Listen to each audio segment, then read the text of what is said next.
তো এখন বানানো হচ্ছে ফ্ল্যাট হোয়াইট।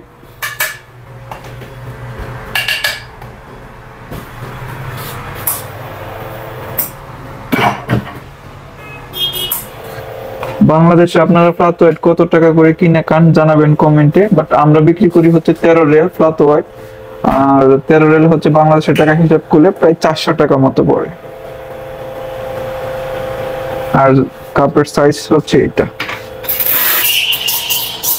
যারা নতুন কফি শপে কাজ শিখতেছেন আপনারা মিল্ক স্টিমিংটা শিখবেন। এটা শিখলে তারপর অটোমেটিকলি চলে আসবে। প্রথম অবস্থায় হয়তো কয়েকদিন খারাপ আসবে, তারপর আস্তে আস্তে ঠিক হয়ে যাবে। তো ওইটা চিনি দিয়ে খাবে কাস্টমার, তো সুকার মজবুত বললো, আই মিন চিনি রেগুলার। তারপর হচ্ছে এই কোপটা ফুল হবে না ফ্ল্যাট হোয়াইট, যেহেতু ফর্মটাও বেশি পরিমাণ না, অল্প পরিমাণ। এটা হচ্ছে ফ্ল্যাট হোয়াইট। আমাকে সার্ভ করবো ইনশাল্লাহ ইনশাল্লাহ।